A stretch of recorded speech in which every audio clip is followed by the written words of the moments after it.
Naantig ang maraming netizens sa mga video na isang lolo at kanyang dalawang apo sa social media.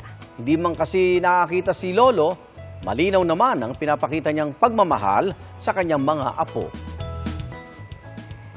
Yan po ang 76 anyos na si Lolo Conrado na sobrang close daw sa kanyang mga apo na sina Clyde at Cairo.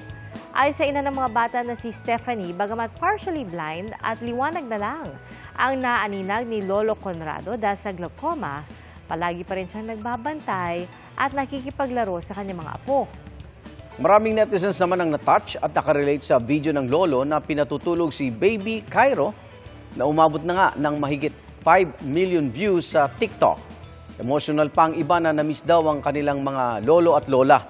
Ika nga, mahalin ang mga lolo at lola habang kasama pa natin sila. Mga kaibigan, samahan nyo kaming saksiyan ng mga balita. Mag-subscribe sa GMA Integrated News sa YouTube. Para sa mga kapuso abroad, samahan nyo kami sa GMA Pinoy TV at sa www.gmanews.tv.